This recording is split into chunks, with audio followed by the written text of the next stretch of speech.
Во одреден момент, некаде на почетокот на 11 век, црквата се дели на источна и на западна. Тој веќе пред отприлика 10 века. И знаете, 10 века е голем временски период да се случи нешто. Источната традиција и западната традиција почнуваат да развиваат некои своји, да кажеме, обичаи и традиции кои се разликуваат, но и се многу слични во исто време.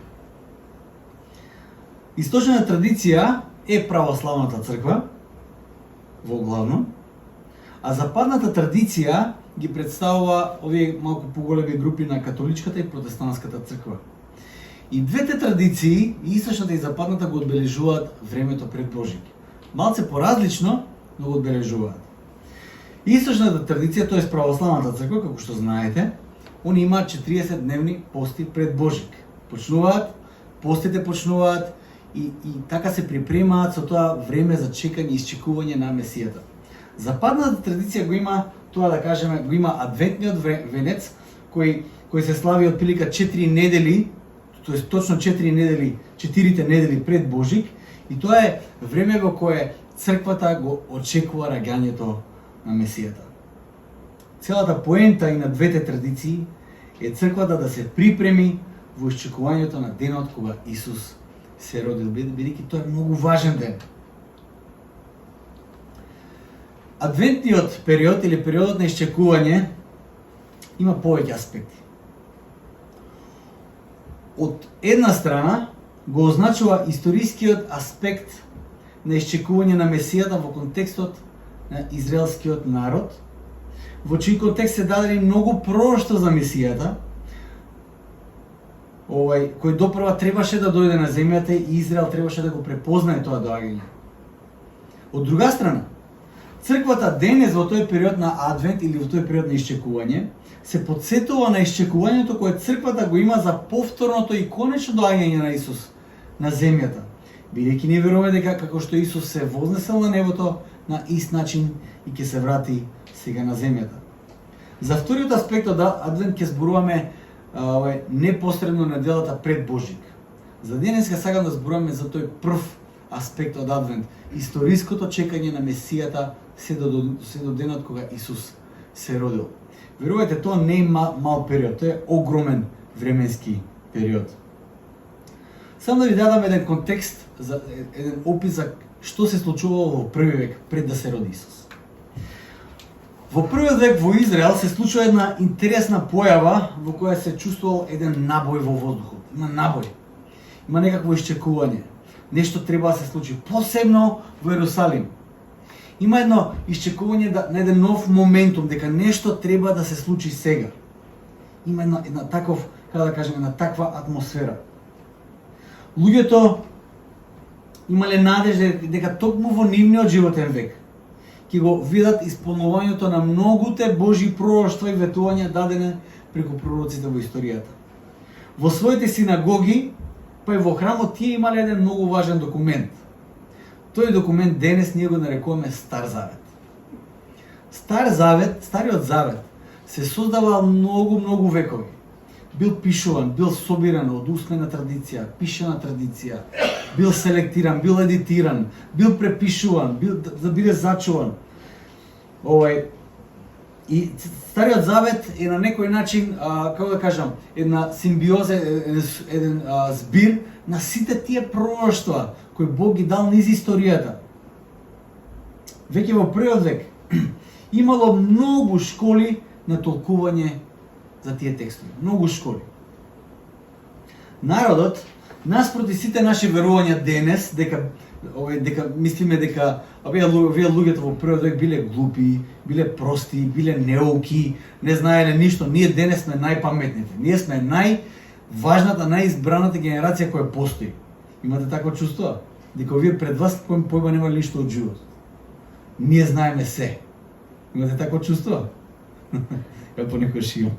Дека имаме мобилни телефони, се чувствуваме супериорни над сите генерации кои биле пред нас. Верували или не, тоа не било баш така.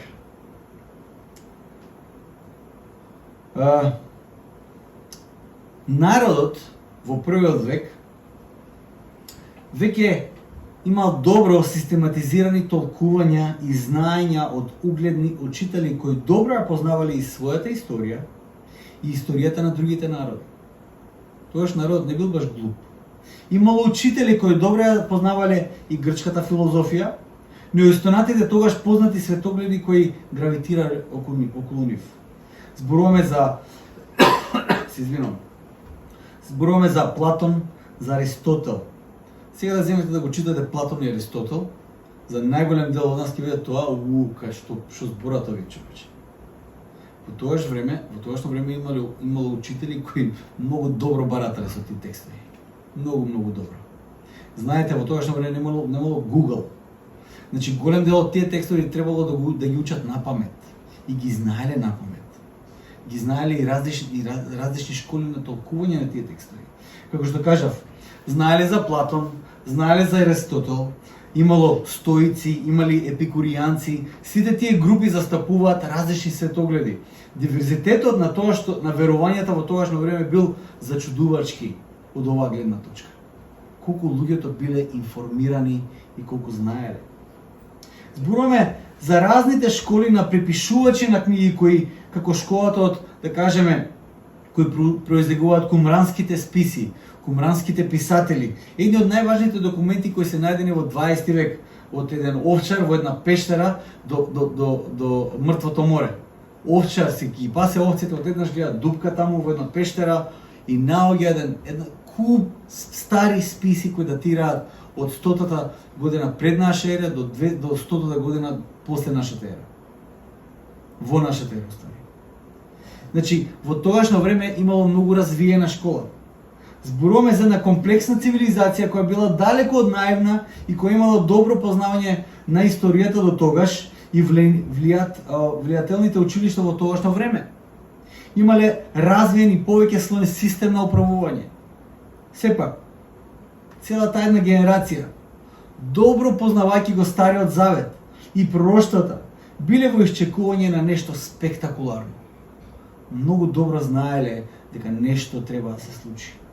Нешто што ќе биде исполнување на сите тие пророштва. Нешто што ќе донесе вистинска надеж. Што знаеле тие во тој момент дека треба да дојде.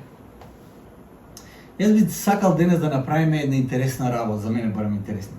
Хронолошки од Библијата да видиме некои од пророштвата кои се дадени за доаѓањето на Месијата. И ќе видиме која е важноста на тие пророштва, како црквата, тоест како евреите, па после црквата ги толкува тие пророштва во светлото на Исус. Почнуваме со најпрвото Евангелие, така наречено протоевангелие. Ребека? Протоевангелие. Битие 3 глава 15 стих гласи вака: И ставам непријателство меѓу тебе и жената и меѓу родот твој и породот неизин. Тој ќе ти ја смачкува главата, а ти ќе го каснуваш во петата. Тој е моментот кога Адам и Ева паѓаат во грев. Тој е најцрниот ден во историјата на човештвото. Нема поцрн. Се што ќе замислите дека било црно во историјата на човештвото, не е ни малку достижно до тоа што се случило тој ден. Моментот кога човекот, Божјото создание, оној кој создаде на Божјот лик, се двои од Бог, Создателот. И тоа е, да кажам, еден корен за сите тие црни нешта кои се случуваат понатаму. И најцрните нешта. Ова е првиот стих, како што теолозите викаат, на Евангелие. Радосната вест за спасение. Тој е збор составен од два грчки збора, прото и евангелион. Тоест, прото е прво, евангелион е радосна вест. Првата радосна вест. Се нарекува прото евангелие од неколку причини. Од најрани денови на црквата и најраните коментатори на Библијата верувале дека ова се првите зборови на Евангелие и првото Божјо ветување за испраќање на Месијата. Веќе во втори век Јустин Маченик и Иринеј гледале на овие збори од книгата на Битие како првото месијанско ветување во Стариот Завет. Иако можеби за нас денес овие зборови не се толку јасни, што сакаше Бог да каже сега за змијата, те за жената, па главата за петата, и немаат можеби некоја прецизност што тоа точно ќе значи, сепак мора да се погледнат во контекстот во кој Бог ги кажува овие зборови. Тој моментот на човечкиот пат во грев, најстрашниот ден во човечката историја. После овој ден ништо не останува исто. Господ овде се обраќа кон она старата змија, искушителот, оној кој го искушуваше човекот да падне во грев. Господ се обраќа на змијата и преку тоа обраќање тој ветува избавител. Бог во овие мрачни моменти го искажува тоа ветување кој било како далечен одсјај за најсветлата точка во човековата историја. Во најтемниот момент на човечката историја Бог носи искра, носи светлина, еден одсјај од најсветлиот момент на човечката историја. Дека еден ден ќе дојде еден кој ќе биде спасител на светот. Во најдлабокиот мрак овие зборови се како рефлексија од најсилната светлина. Токму тоа се Божите ветување, моментот кога Бог станува човек. Одиме на второто. Битие 12 глава, 3 стих. Ова е некаде 2000 години, 2090 години од прилика пред нашата ера. 12 глава, 3 стих вели вака: Ќе ги благословувам оние што тебе ќе те благословуваат и ќе ги проколнам оние што тебе ќе те проколнуваат и преку тебе ќе бидат благословени сите народи на земјата. Тој моментот кога Бог го бира Авраам за свој пријател, инструмент преку кој ќе склучи завет со него за да го донесе својот избавител. Во контекст на Авраам, јас верувам дека нема што многу да се зборува, бидејќи Авраам е многу познат лик, освен тоа што Авраам е првиот на кого Бог му дава ветување дека од неговата лоза и од неговото семејство Бог ќе донесе благослов за сите народи на земјата. Тоа е многу важен момент.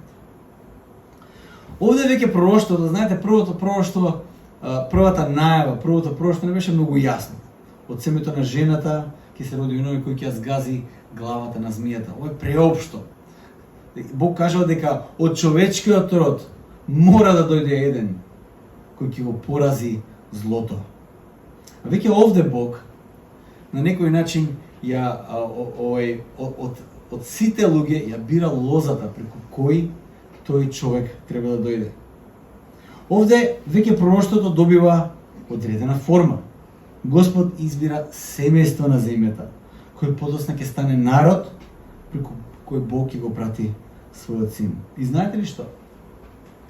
Првиот стих во Новиот Завет го открива токму тој податок. Првиот стих во Новиот Завет, најпрвото нешто што пишува вели вака: книга за родословот на Исус Христос, син Давидов, син Авраамов. Матеј повлекува една линија за да знаеме ние кое е тоа ветување, кое е тоа пророштво кое Исус го исполнил со неговото раѓање. Одиме понатаму. Хронолошки. Не скокаме многу во историјата, само малку. Едно 200 години. Битие 49 глава, 10 стих. Вели вака: нема да се одземе жезолот од Јуда, ниту од бедрата негови, се дури не дојде миротворецот, кому ќе му се покоруваат народите. Може би тоа не ви, на вас сега во надвор од контекст не ви изгледа многу логично. Што сака да каже овој стих? Значи, Јаков е внук на Авраам.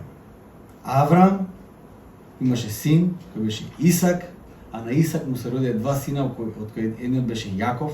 Јаков имаше 12 сина и тоа се на некој начин, како да кажам, луѓе преку кои настана народот израелски, 12 племења на Израел. Јаков пред да почине, пред да умре, тој на сите 12 синови, и тоа е во патриархално време, таткото го благословува наследникот. Во тој момент Јаков ги благословува своите 12 синови. Еден од тие благослови кои Јаков ги даде беше за неговиот син Јуда. Јуда беше човекот, тој беше синот или племето преку како што Јаков го благослови. Ќе дојде миротворецот, кому ќе му се покоруваат народите. Веќе рано во развојот на Израел како народ, тој е многу рано, ти се уште 12 семејства. Тогаш кога се дели на различни племиња преку Јакововиот благослов за своите синови, Јаков го дава овој благослов на својот син Јуда, знаејќи, давајќи ни на ум на нас дека преку Јудиното племе ќе дојде оној кој светот треба да го очекува. Веќе во овој благослов гледаме како Бог го избира племето внатре во народот кој тој го избра, преку кое понатаму ќе дојде лозата за Месијата. Одиме понатаму. Второзаконие 18:15. Ќе скокнеме уште 400 години се. Уште 450 години. Мојсей во еден од тие проштални зборови кои ги има со Израел. Знаете, Мојсей беше силен водач кој го изведе израелскиот народ. Значи вака се, ајде, тие што не ја знаете приказната. Аврам, еве го Јаков го зборнавме, и сега синовите на Јаков од земјата каде што беа отидоа во Египет затоа што таму имаше глад. Суша имаше. Синовите на Јаков останаа во Египет 400 години, во најголем дел од тие години, тоест 400 години, тие беа робови во Египет. И таму се намножија, стана народ, голем народ стана. Тогаш Бог го повика Мојсей да го избави Израелот од робството од Египет. И Мојсей тоа го прави. Верувам дека сте слушнали за таа приказна, барем малце. Мојсей го избавува Израел и се случуваат сите тие чуда, го дава законот, склучува завет помеѓу израелскиот народ и веќе стојат пред портите на ветената земја, на земјата која Израел треба да ја освои. И тука Мојсей, како еден аманет, им остава на израелците, на израелскиот народ. Им дава едно посебно, едно важно ветување, кое секој израелец во првиот век, 14 века после Мојсей го знае на памет и го очекува тоа ветување. Мојсей вели вака: Господ, твојот Бог, ќе ти дигне пророк од браќата твои како мене, него слушајте го. За израелците ова ветување беше пророк со едно големо П. Важен пророк требаше да дојде после Мојсей. Затоа што после Мојсей немаше пророк по важност како што е Мојсей. Бог ја подигна таа улога на Мојсей толку високо, што кога другите пророци околу него, да кажеме, има завист и сакаа да кажат: па добро, Господ само преку тебе ли зборува, па и ние сме пророци.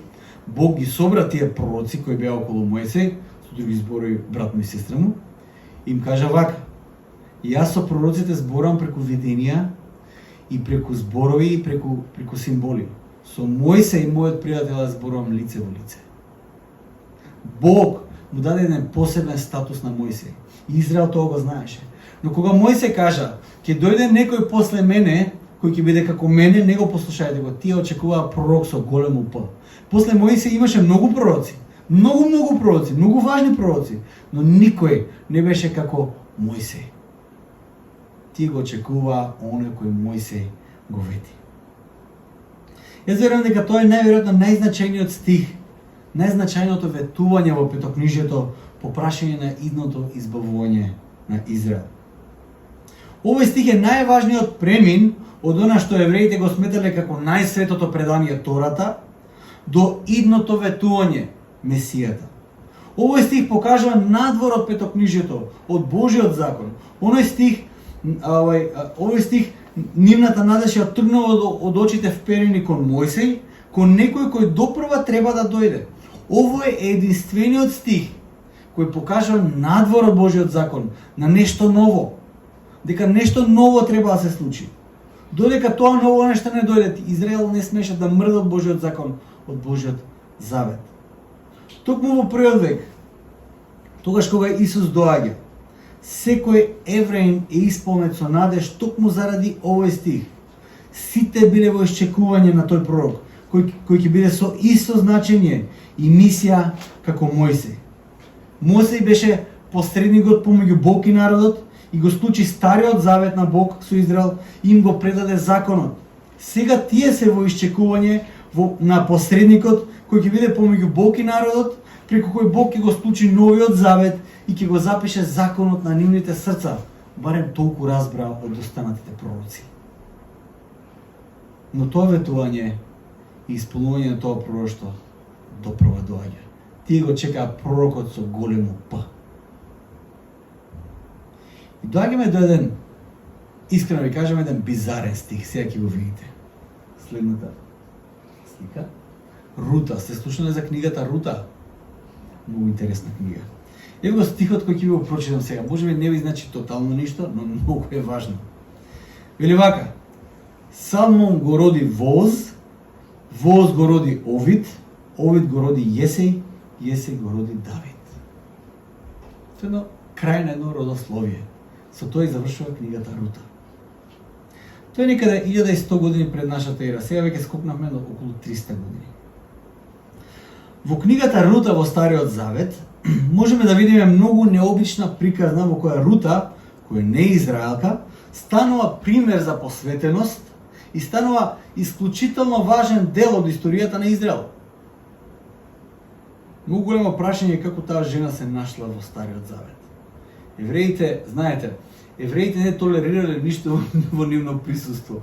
Че во храмот не сме да влезе никој, што не е евреј.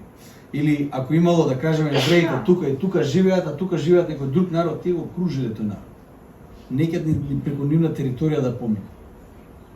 А сега во нивната Библија, во Стариот Завет, влегува еден незнабожец.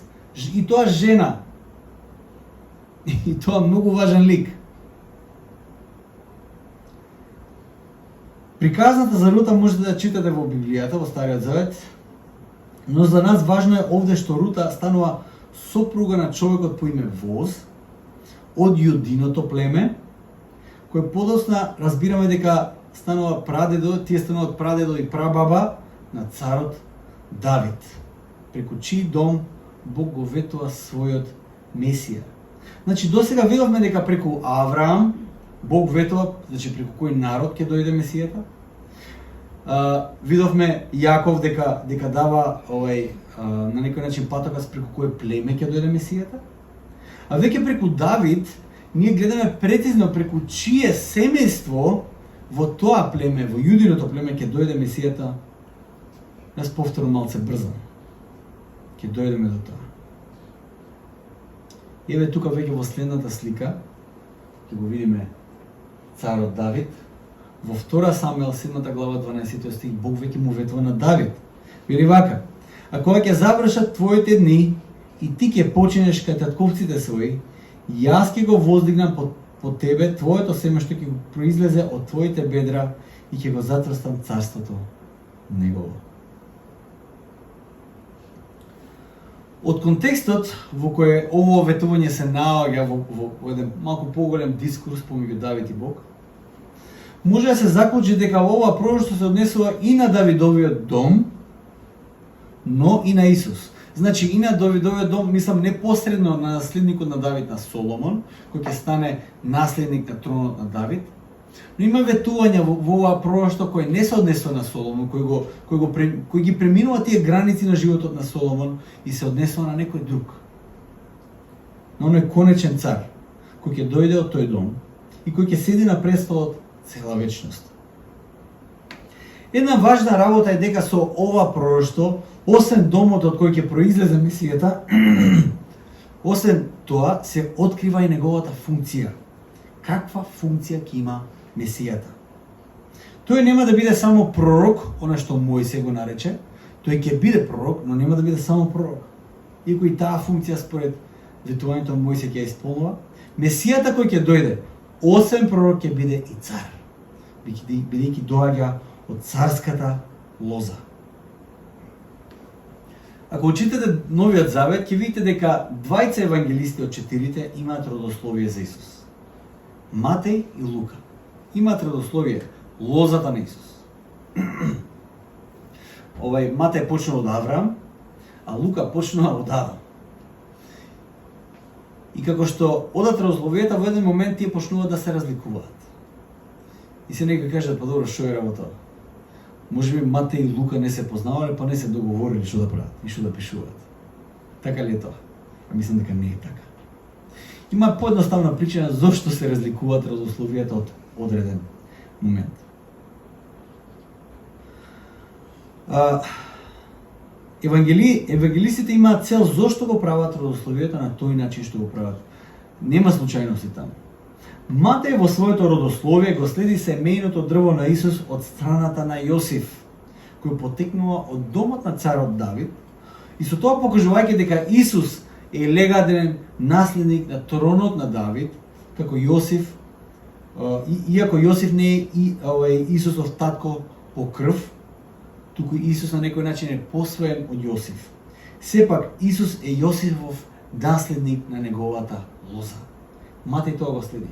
Кој е легитимен наследник на царот Давид? По таткова страна. Оној кој уствари го наследува наследството.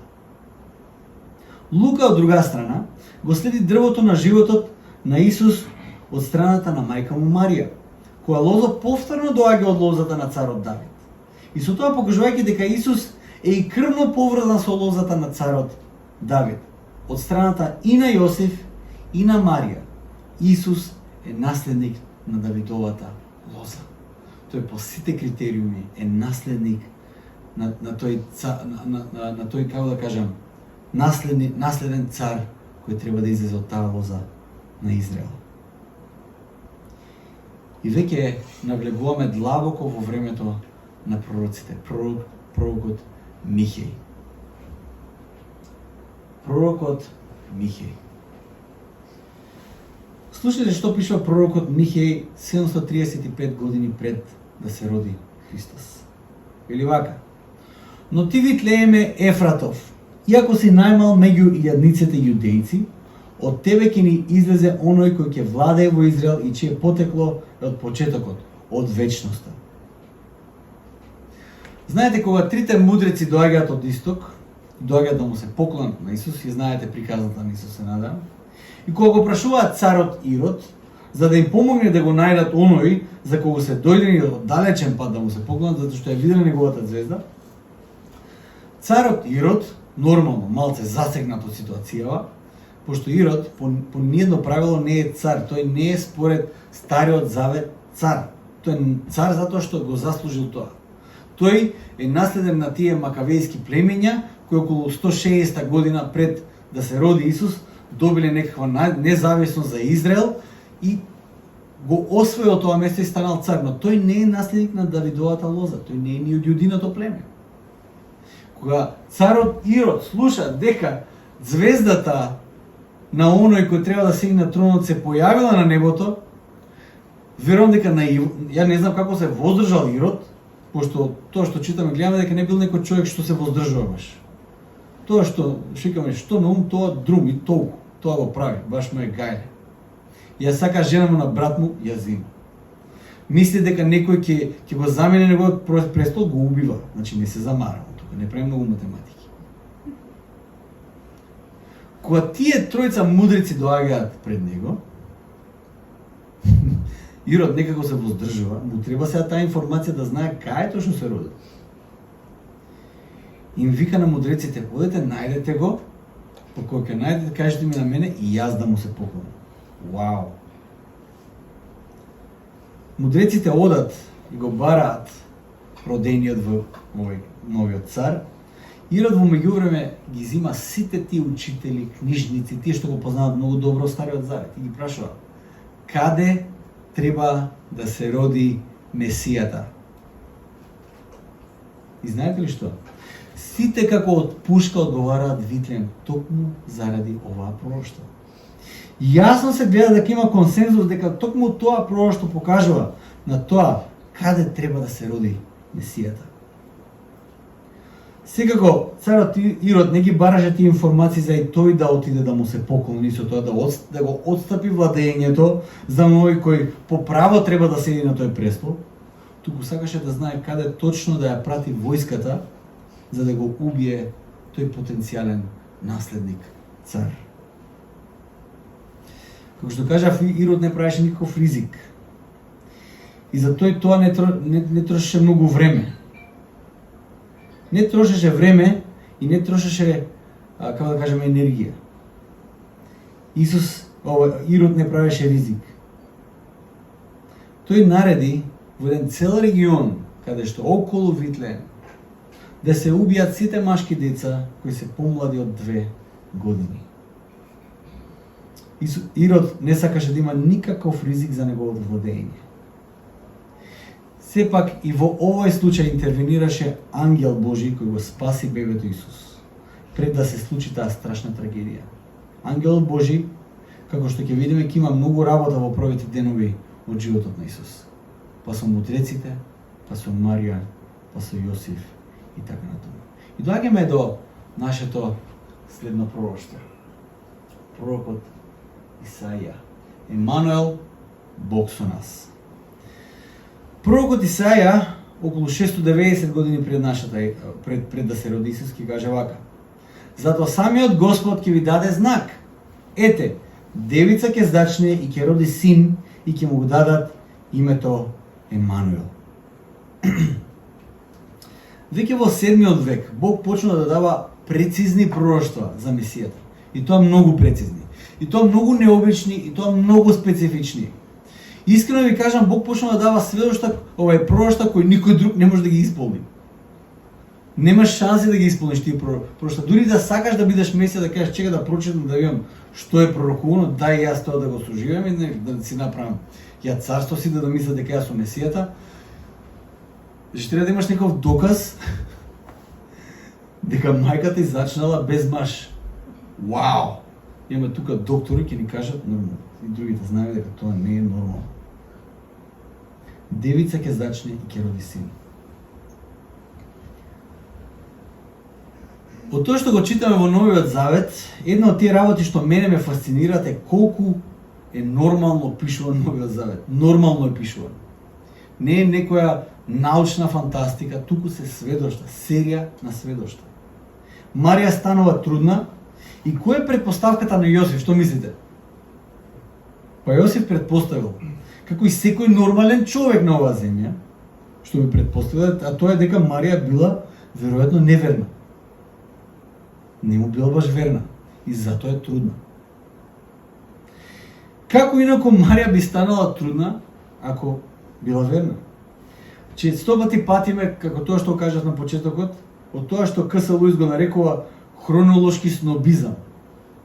Тоа е тоа што кога мислиш дека твојата генерација е најпаметна и сите претходно биле глупи.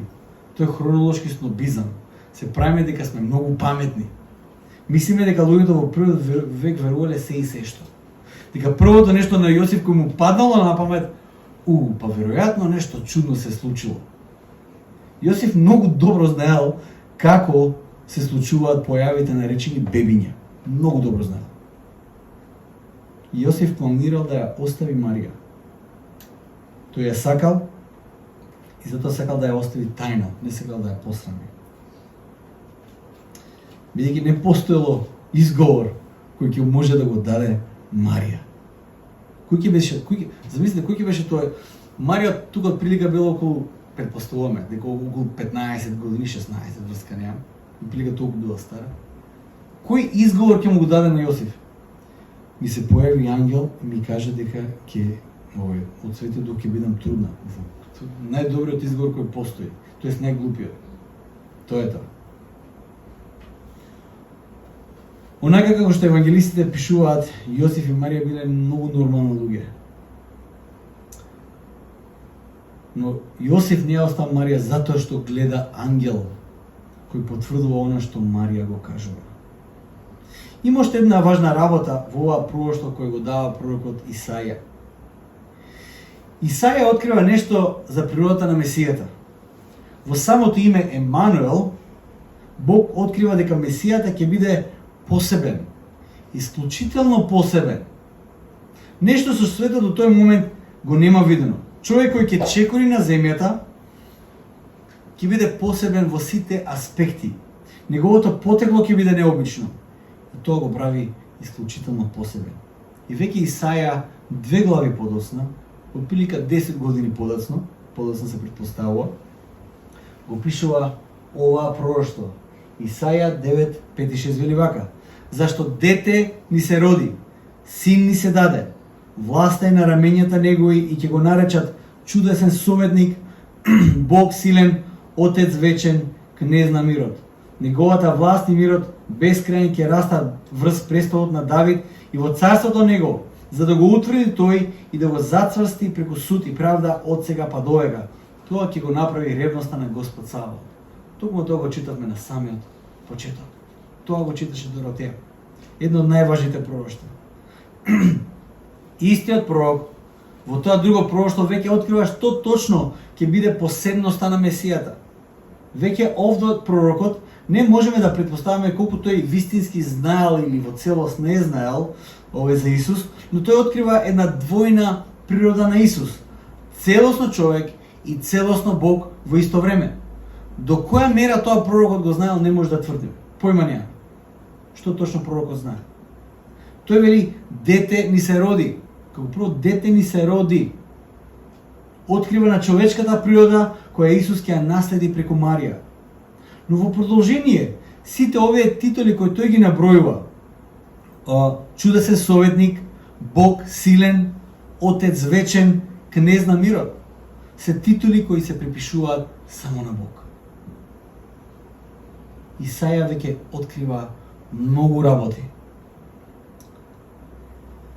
И што да правиме сега? Ова не беше класична проповед, ова беше историски преглед на што пророкувале пророците за Исус до некаде 6 век пред Исус да се роди. Многу прецизни нешта. Секогаш кога зборувам за Библијата, мора да ја земеме во контекст за тоа каква е Библијата. Замислете вака.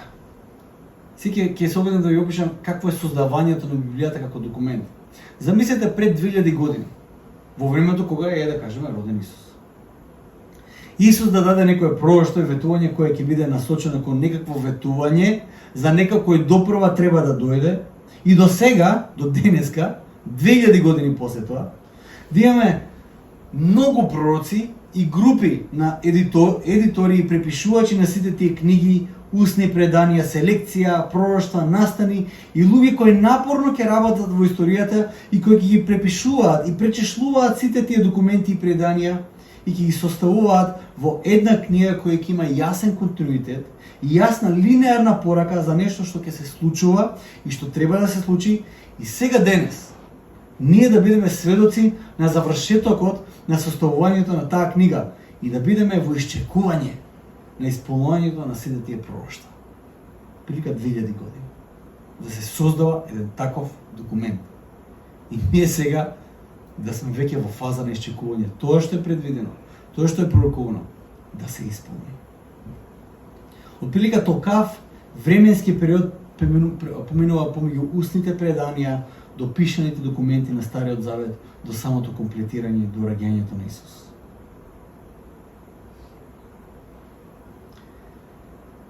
На овие документи треба да гледаме како историски документи, пишувани на начинот и јазикот на кој било пишувано во нивно време.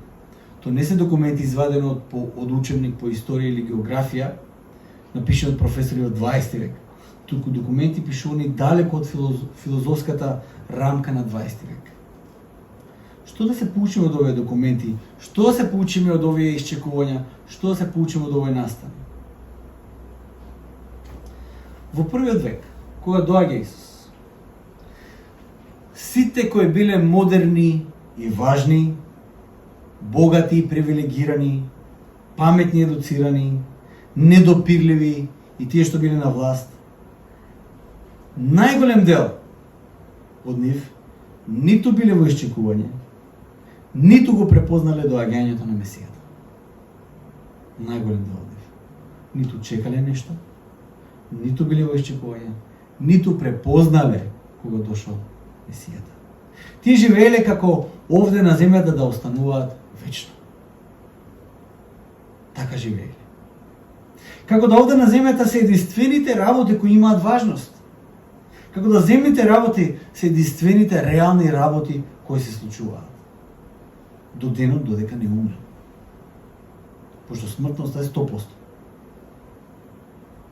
од COVID бил 1%, ама од смртност е 100%. Луѓето кои целата надеж, целиот нивни фокус бил на статусот, на парите, на славата, на друштвото, на рейтингот, на што и да е, ниту биле во некакво исчекување, ниту го препознали Месијата кој дошол. Моментот кога доаѓа оној кој ќе ја згази главата на змијата, оној кој ќе го порази злото, моментот кога доаѓа оној кој ќе биде благослов за сите народи на земјата, моментот кога на земјата доаѓа пророкот со големо П, кој треба да го склучи новиот завет, моментот кога доаѓа оној кој ќе биде вистинскиот и легитимен цар кој ќе седи на престолот таму вечно, моментот кога доаѓа Богочовекот, чие име е Емануел, што значи Бог со нас. Тој момент голем дел не го препознале, затоа што него ни чекале. Тој момент го препознаваат оние угнетените, оние грешните, оние отфрлените, оние гладните, сиромашните, оние кои се жедни за правда, оние кои тагувале заради состојбата, оние кои биле чисти по срце, без разлика на тоа кој ги гледа и колку ќе ги кошта тоа да бидат чисти по срце. Оние кои биле такви, тие тој момент го очекуваа Месијата. Тие беа во исчекување и го препознаа доаѓањето на оној кој беше исполнување на сите тие пророштва. Тие го видеа лицето на Божиот помазаник и беа воодушевени. Понекогаш мислиме дека сега ако Исус беше на земјата, секој беше поразлично. Искрено ќе ви кажам, и Јован го гледаше Исус, и фарисеите го гледаа Исус. Јован заклучи дека тоа е Божјото јагне, тоа е светецот, тоа е Богот на кој он не е достоен ни врвките да му ги одврза. А фарисеите видоа закана. Закана за нивната власт, за нивниот статус, за нивната улога. Јас мислам дека денес ништо нема да се промени. Исус сега да чекореше по земјата, ќе беше тотално исто. За крај сакам да ве прашам во која група си ти? Во која група си? Можеби не си бил во некакво исчекување. Можеби така се чувствуваш, па немаш очека. Тоа е тоа. Можеби сега си како дел од групата која не беше во некакво исчекување, целосно преокупирана со она што ги преокупираше во моментот и се вознемируваше кога некој ќе им ја вознемири реалноста во која тие се наоѓаат. Царот Ирод многу се вознемири и целиот Ерусалим. Така пишува кога Исус се родил. Кога слушнале дека може да се родил некој кој е Месија, се вознемири Ирод и целиот Ерусалим. Така пишува. Исус им ја поремети реалноста во која тие живеат. Можеби си во групата на која оваа реалност им значеше премногу за да биде вознемирена. Со петни жили се трудеше да го зачува и богатството, и статусот, и власта, и ништо друго не беше важно. И цената не беше важна која треба да се плати. Другите да ја платат, нема. Тие ниту беа во исчекување, ниту го препознаа моментот на Месијата. На крај, многу од нив го препознаа. Дури и отпосле Исус за нив имаше љубов. Дури и отпосле за нив имаше надеж. Дури и отпосле за нив имаше милост. И се уште има милост. И се уште има надеж. Ова свеќа денес што ја запаливме е свеќата на надежта. И таа се уште гори. Моментот кога Исус воскреснал, таа свеќа се уште гори. Не знам каде се наоѓате во моментов. Може би имате дози од двете групи. Може би нешто малку чекате, но може би вниманието не ви е таму во чекањето. Може би сега сте преокупирани со сите тие работи кои ви се во главата, во вашата реалност во која живеете во моментов. Не знам кај ви е паметот. Можам да зборам само за мене. Но знаете, тие што го препознаат доаѓањето на Месијата, тие што го исчекуваат доаѓањето на Месијата, тие има радост како никој друг на земјата. Тие примеа богатство кој не се распаѓа. Тие примеа љубов туку безусловна, што летаа во таа љубов, уживаа додека беа со него и останаа. Тие примија сигурност и надеж, што дури ни смртта не ги разубеди. Тие кои го очекува Месијата. Ајде да го очекуваме Месијата да действува. Да бидеме во тоа исчекување. Овие работи кои ова реалност во која живееме. Знаете, сите тие работи се миливи. Тоа пред се го кажам за мене. Знам паметот да ми се фокусира на некои тие земни работи и да станат толку конечни, толку важни, што ништо друго во свет не е важно. Морам да се фокусирам. Не се важни толку тие работи. Да бидеме во исчекување на Месијата, бидејќи тие што го чекаат, ќе го дочекаат. Бидејќи тој доаѓа со сигурност. Ајде се молиме за крај.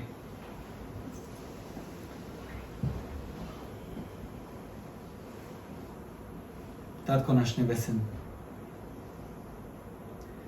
можеме и доаѓаме во период во кој нашиот поглед треба да биде вперен во Тебе. Понекогаш тоа е тешко, Господи. Како и Ирод и сите тие околу него, понекогаш нашето внимание целосно свртено кон овие земни работи, ова власт, овие пари, овој статус кој го има, Господи. Боже, не можеме да те видиме Тебе во тие нешта. Боже, сега во овој адвентен период, овој период на исчекување, Татко ме сакам и се молам нашиот поглед да биде свртен кон Тебе. Таму каде што е вистинското богатство, таму каде што е вистинската радост, е вистинското спасение, вистинската надеж. Татко мој, Твојот народ чекаше 2000 години и не ги разочара, Господи Боже ми. Тие кои ја положија нивната надеж во Тебе, Ти беа спасени. Тие беа наследници на Твоето царство. Господи Боже мој, нека и денес ние те очекуваме Тебе, Господи. Нека нашиот поглед е целосно свртен кон Тебе, бидејќи си ни потребен, Господи. Без Тебе не можеме ништо. Ти си Создателот, Ти си Откупителот, Ти си Спасителот. На Тебе се надејаме. Фала Ти, Татко мој небесен, што стана еден од нас, за да не спасиш. Срцето и погледот ќе бидат вперени кон Тебе оваа сезона, Господи Боже мој. Да гледаме Твојата светлина и Твојата надеж. Амен.